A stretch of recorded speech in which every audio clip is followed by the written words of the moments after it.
The forest that breathes. After her first incredible journey, the library no longer felt boring. It felt like a room full of promises. Lila scanned the shelves, her eyes searching for her next adventure. She spotted a book bound in green leather with a simple, elegant tree embossed on the cover. "This one," she whispered, her fingers tingling with anticipation as she pulled it from the shelf. Just like before, she placed the new book into the empty space. The familiar rumble echoed through the room as the bookshelf slid open, revealing the shimmering portal. But this time, the light wasn't twilight-colored. It was a deep, swirling green, like sunlight filtering through a canopy of leaves. It smelled of damp earth and pine needles. Taking a deep breath, Lila stepped through. The world on the other side was breathtaking. She stood in a forest unlike any she had ever seen. Giant trees with silvery bark towered over her, their leaves 100 shades of green. The air was alive with a soft, humming sound, and whispers seemed to dance on the breeze. As she ventured deeper, Lila noticed something strange. The trees were moving.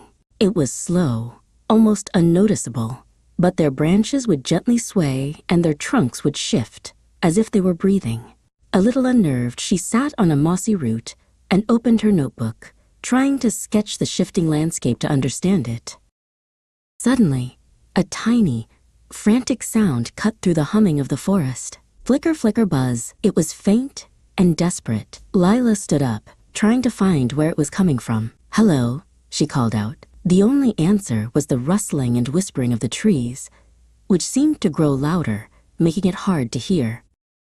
"I can't hear with all this whispering," she said in frustration. Then she remembered what her grandpa once told her about finding a lost kitten.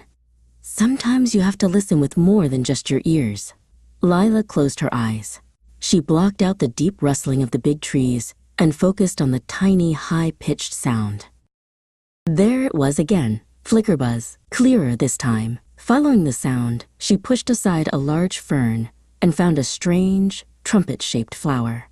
Trapped inside, buzzing frantically against the slippery walls, was a tiny ball of golden light with delicate wings. It was a firefly spirit.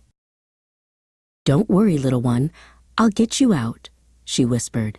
The plant was too slippery to reach into. Thinking quickly, Lila found a sturdy, wide leaf. She carefully tilted the flower and slid the leaf inside, creating a small ramp for the trapped spirit.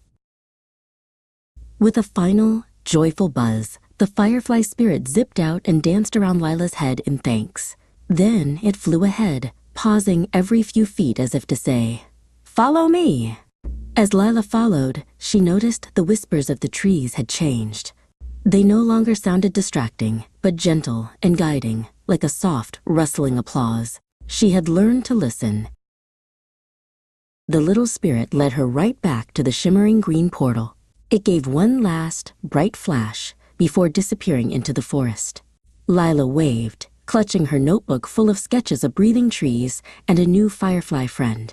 She smiled, took a deep breath of the pine-scented air, and stepped back into the library, her adventure complete.